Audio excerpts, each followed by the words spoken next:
Hi, this is Father Patrick Wainwright.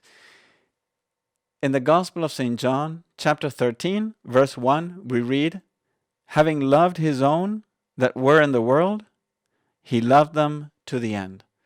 These words refer to Jesus Christ, about how he loved his apostles and all men throughout history at the beginning of the Last Supper.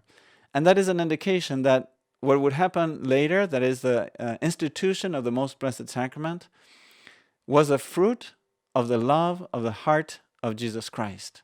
Because indeed, Jesus Christ left the Eucharist to us as a gift of his love. That means that in the Eucharist, Jesus is longing for you. Jesus is loving us, each and every one of us. He loves you too.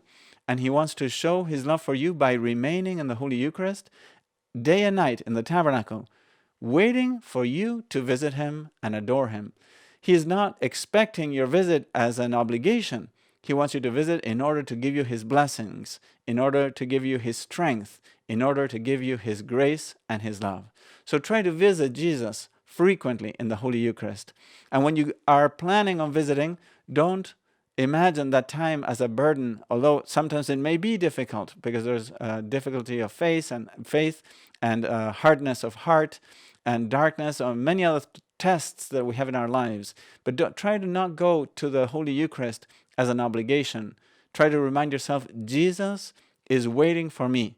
Jesus is longing for me to visit him in order to give me his graces.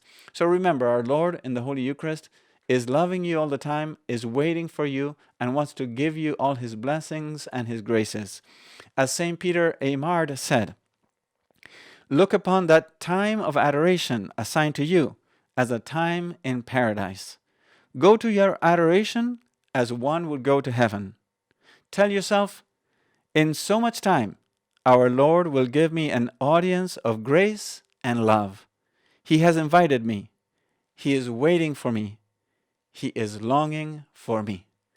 So remember, Jesus is waiting for you in the Holy Eucharist. So try to visit him frequently, if possible every day, maybe 10 or 15 minutes during this time of Advent, and therefore prepare your heart in the best way possible for the coming feast of Christmas.